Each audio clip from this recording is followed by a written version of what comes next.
जय श्री कृष्ण मित्रों, फिर एक बार बहुत बहुत हार्दिक स्वागत है आप सभी का। आज हम बात करेंगे कन्या राशि के बारे में।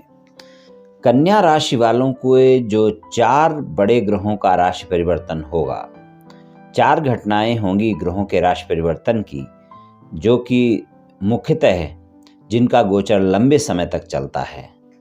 उन ग्रहों के राशि परिवर्तन से कन्या राशि वालों को वर्ष 2023 में क्या परिणाम मिलेंगे, इस बारे में चर्चा करेंगे और अंत में उपाय की चर्चा भी करेंगे। इसलिए वीडियो को पूरा अंत तक देखें व सुने, तभी आप कन्या राशि वालों के राशिफल की पूरी जानकारी प्राप्त कर पाएंगे। ये राशिफल चंद्र राशि पर आधारित है, यानी मून साइन पर। जिन लोगों को अपनी राशि नहीं पता है वो लोग अपनी जन्म कुंडली में ये देख लें कि चंद्रमा उनकी किस राशि में है। जिस राशि में चंद्रमा है वही उनकी राशि है। जिनके पास जन्म कुंडली नहीं है वो अपने नाम के पहले अक्षर से अपनी नाम राशि जान सकते हैं और ये राशिफल अपनी नाम राशि से देख व सुन सकते हैं। तो चलिए मित्रों, शुरू करते हैं। जान लेते हैं कन्या राशि वालों के वर्ष 2023 में जो मुख्यतः गुरु, शनि, राहु और केतु का राशि परिवर्तन होगा, यानी 4 घटनाएं होंगी बड़े ग्रहों के गोचर की। इनके क्या परिणाम मिलेंगे कन्या राशि वालों को। तो सबसे पहली जो राशि परिवर्तन होगा, सबसे बड़ा राशि का परिवर्तन होगा, वो शनि देव का होगा। और ये पहली जो राशि परिवर्तन होगी 17 जनवरी को होगी, कुंभ राशि में होगी, जो कि कन्या राशि वालों का 6ठा भाव है। मकर राशि से निकलकर कुंभ राशि में अपना गोचर प्रारंभ करेंगे। और दूसरा बड़ा परिवर्तन होगा, बड़ी घटना होगी गुरु के राशि परिवर्तन की, 22 अप्रैल से मीन राशि से निकलकर अपना गोचर मेष राशि में प्रारंभ करेंगे। 22 अप्रैल से पहले वो मीन राशि में रहेंगे, तो अष्टम भाव में गुरु का गोचर होगा, मेष राशि में होगा। 22 अप्रैल से पूरे वर्ष वहां पर होगा। तीसरा बड़ा परिवर्तन जो होगा वो राहु का होगा, जो 30 अक्टूबर से होगा। और 30 अक्टूबर से उनका जो गोचर होगा वो मीन राशि में होगा, और उससे पहले जो उनका गोचर रहेगा वो मेष राशि में रहेगा, अष्टम भाव में रहेगा। फिर उनका सप्तम भाव में गोचर हो जाएगा। और केतु का जो गोचर होगा, यानी केतु तुला राशि में रहेंगे 30 अक्टूबर तक, और उसके बाद वो प्रथम भाव में कन्या राशि में ही उनका गोचर शुरू हो जाएगा। तो इस तरह से ये 4 बड़े राशि परिवर्तन होंगे, 4 घटनाएं होंगी कन्या राशि वालों के वर्ष 2023 में जो गोचर होंगे। तो इनके आधार पर क्या परिणाम मिलेंगे, बात करते हैं। शनिदेव आपके पंचम और 6ठे भाव के स्वामी हैं, और शनिदेव 6ठे भाव में गोचर करेंगे। तो 6ठे भाव में शनिदेव के गोचर के परिणाम अच्छे होते हैं। गोचर के परिणाम तो आपको अच्छे मिलेंगे शनिदेव के। और यहाँ पर शनिदेव की जो दृष्टियां हैं वो देख लेते हैं। तीसरी दृष्टि उनकी अष्टम भाव पर रहेगी, और उनकी जो सप्तम दृष्टि होगी वो 12वें भाव पर रहेगी, और उनकी जो दसम दृष्टि होगी वो तीसरे भाव पर रहेगी। तो शनिदेव का जो 17 जनवरी से गोचर होगा ये आपको अच्छे परिणाम देगा, यानी अगर आप नौकरी पेशा हैं तो वहाँ पर आपको अच्छे परिणाम देखने को मिलेंगे। और अगर विदेश में अगर कोई नौकरी कर रहे हैं तो वहाँ पर भी आपको अच्छे परिणाम देखने को मिलेंगे, यानी किसी मल्टीनेशनल कंपनी में कार्य कर रहे हैं या विदेश से जुड़ा हुआ कोई कारोबार कर रहे हैं तो वहाँ पर भी आपको अच्छे परिणाम मिलेंगे।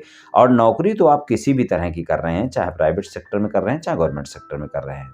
कन्या राशि वालों को वर्ष 2023 में 17 जनवरी से वर्ष के अंत तक इसमें तो आपको अच्छे परिणाम मिलने वाले हैं, यहाँ कोई दिक्कत वाली बात नहीं है। बस आपको थोड़ा बाड़ी पर संयम रखकर अवश्य ही चलना होगा, क्योंकि केतु का गोचर आपके दूसरे भाव में रहेगा 30 अक्टूबर तक, और 30 अक्टूबर के बाद भी वो आपके प्रथम भाव यानी आपकी राशि में ही आ जाएंगे।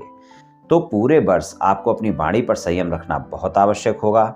तनाव आपको देखने को मिल सकता है, और वर्ष के अंतिम 2 महीने ज़्यादा तनाव दिखा सकते हैं। उससे पहले भी आपकी वाणी के चलते कोई ना कोई ऐसी बातें आप कर सकते हैं अपने परिवार के सदस्यों के साथ, या अपने किसी भी प्रकार के संबंध में, चाहे प्रेम संबंध हो चाहे वैवाहिक संबंध हो, जहाँ पर आपकी बातें खराब होंगी और उसके चलते फिर बाद में आपको तनाव होगा। तो इस बात का तो आपको पूरे वर्ष ध्यान रखकर चलना ही होगा। अष्टम भाव में राहु का गोचर अचानक हानि और लाभ दिखाएगा, और अष्टम भाव में ही जो आपके गुरु हैं उनका गोचर 22 अप्रैल से हो जाएगा। तो वहाँ पर गुरु चंडाल योग बनेगा गोचर में, तो यहाँ पर भी आपको अचानक लाभ और अचानक हानि के योग देखने को मिलेंगे। ससुराल पक्ष के लोगों के साथ गलतफहमियां बढ़ सकती हैं, वाद विवाद बढ़ सकता है, वैवाहिक संबंधों में भी तनाव देखने को मिल सकता है। 22 अप्रैल से 30 अक्टूबर तक का समय खासकर ज़्यादा ध्यान रखकर चलने की जरूरत होगी। बाकी समय वैवाहिक संबंध आपके अच्छे रहेंगे, बस वाणी पर थोड़ा संयम रखकर चलना होगा। जो लोग अविवाहित हैं उनका 22 अप्रैल तक का समय ज़्यादा बढ़िया होगा। अगर आपकी शादी की बात कहीं चल रही है तो आप प्रयास करें, आपकी बातें बन सकती हैं और कोई न कोई मनपसंद रिश्ता आपके जीवन में आ भी सकता है, यानी साथी की तलाश पूरी हो सकती है। प्रेम संबंधों में भी इस वर्ष आपको बहुत ध्यान रखकर चलना होगा, क्योंकि पंचम भाव के स्वामी का छठे भाव में गोचर आपकी बात बात पर झगड़े हो सकते हैं, यानी छोटी छोटी बातों को लेकर वाद विवाद हो सकता है। और अगर आपके प्रेम संबंध एक से ज़्यादा जगह हैं तो वो आपके साथी को पता चल सकते हैं। शनिदेव स्वराशि के होकर कुंभ राशि में गोचर करेंगे तो आपको प्रेम संबंधों में ईमानदारी रखनी भी बहुत आवश्यक होगी। जिनके प्रेम संबंध बहुत पहले से हैं और अपने प्रेम संबंधों को विवाह संबंधों में बदलना चाहते हैं तो ज़्यादा अच्छा समय उनके लिए 22 अप्रैल तक का ही है। वहाँ पर भी धैर्य और संयम का परिचय आपको देना ही होगा, क्योंकि पंचम भाव के स्वामी छठे भाव के स्वामी भी हैं और छठे भाव में गोचर भी रहेगा। तो व्यर्थ की बातों को लेकर वाद विवाद बहुत जल्दी हो सकते हैं, क्योंकि आपकी वाणी के चलते वाद विवाद जल्दी बढ़ सकते हैं। इन बातों का ध्यान रखकर आपको बहुत ही चलने की आवश्यकता होगी। और राहु का गोचर अष्टम भाव में रहेगा तो आपको थोड़ा सा ध्यान रखकर चलना होगा। स्वास्थ्य के मामले में भी आपको ध्यान रखकर चलने की आवश्यकता होगी। स्वास्थ्य के मामले में अगर कोई गंभीर स्वास्थ्य समस्या चल रही है तो इस वर्ष आपको कोताही बिल्कुल नहीं बरतनी है, वरना वो स्वास्थ्य समस्या बढ़ सकती है। तो इन बातों का विशेष ध्यान रखना है। पेट से संबंधित कोई स्वास्थ्य समस्या है तो उसका भी विशेष ध्यान रखना है। और 22 अप्रैल से 30 अक्टूबर तक का तो स्वास्थ्य के मामले में आपको ज़्यादा ध्यान रखकर चलने की आवश्यकता होगी।